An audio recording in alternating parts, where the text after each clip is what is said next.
Dr. Haley Perlus, and welcome to today's Mental Toughness Moment. In football news, there is a lot of talk about whether Drew Brees is going to retire this year or, continue to play in the NFL.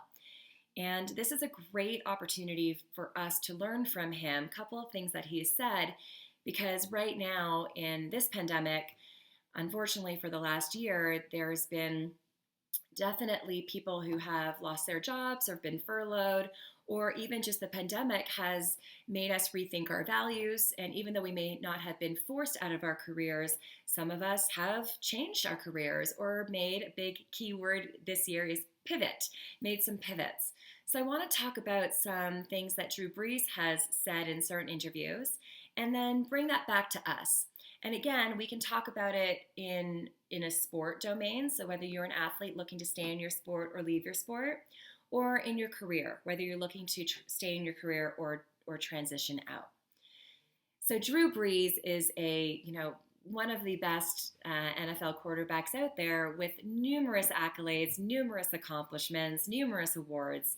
And one thing that I remember him saying when he broke one record in 2020, the interviewers asked him, well, you've accomplished so much. Super Bowl MVP, ESPY awards, breaking records. Are you done? Are you ready to move on? And at that moment, Drew Brees said no. And I quote, because he said he had goals to be accomplished and challenges to be met. So even though some may say that was like the top of his performance, he had achieved all there was to achieve, for him, even though he would have been leaving on a high, like some other athletes we know, he was not yet done. So he wasn't going to base his decision to stay or leave based on his success, his win in that moment, breaking that record. Fast forwarding to this week, or I should say last week, because it's now Tuesday and this took place on Sunday, he lost in the playoffs. And again, in the interview, he was asked, is this loss going to factor into his decision, whether he's going to retire or not? And he had the exact same answer. No, it will not. And I love that because I believe, well, here's the thing. Ask any top professional in any domain, and I've said it numerous times, in order to be your best in the moment, you have to live in the moment. It's one step at a time. It's one throw at a time. It's one day at a time. That's the best way to win each day. But when you're making life decisions, whether you're going to stay in a sport or leave, whether you're going to stay in a career or leave, that is when you don't want to look at your most recent win or your most recent loss. That's when you want to look at your entire career. And for you, if you do have the choice, you look at all the great things you've accomplished. You look at all the great things you've learned. You also look at all the losses and see the adversity. You take it in as a whole. And then you ask yourself, similar to Drew Brees, are there goals still to be accomplished? Are there challenges still to be met? In addition, if I can add to that, is this environment going to support me in those initiatives? Is this environment going to support me in my goals, in my challenges? And if the answer is yes, you're in it. You're staying there, aren't you?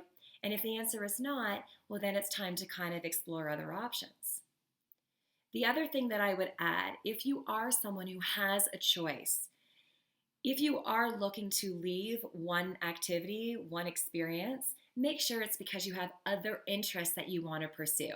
Now, there's certainly a time for some recovery, for some rest, but if you are making the choice, if the choice is yours, if you are to leave, make sure that it's because you have a purpose elsewhere, or you want to devote your time and energy elsewhere. You have other interests. For those of you who do not have the luxury of choice, and sometimes we do get forced out of our sport, sometimes we get forced out of our career for many reasons. This is my advice for you. Yes, it can be extremely emotional. It can be very anxiety producing. It can be very sad. So not putting those emotions aside. You want to go through that grieving process, if you will. You want to go through that turmoil. But then there comes a point in time where you need to bring the logic back in. And this is my best advice for you. I have worked with athletes who have transitioned out of one sport into a different a different domain completely. And there is some doubt there.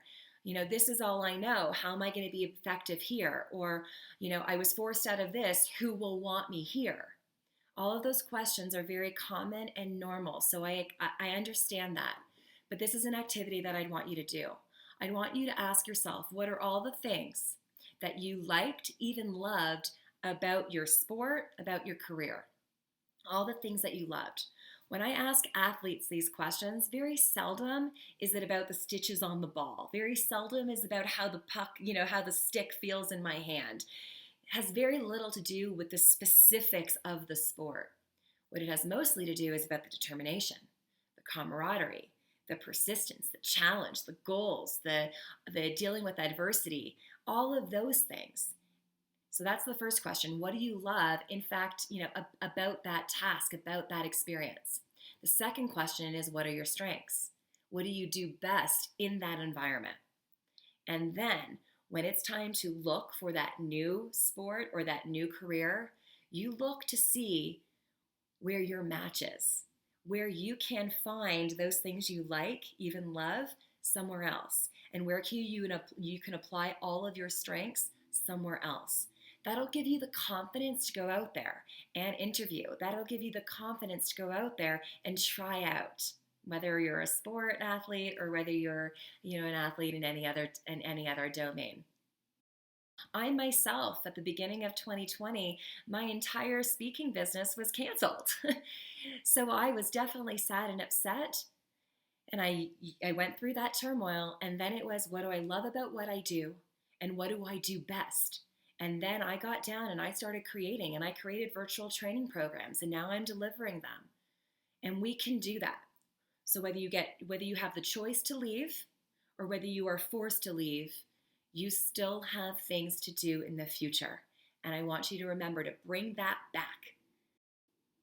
If you have any questions or comments, you know what to do. Leave them in the space provided. Visit my website at drhaleyperlus.com and opt in for consistent information and consistent communication from me. And until next time, have a wonderful rest of your day.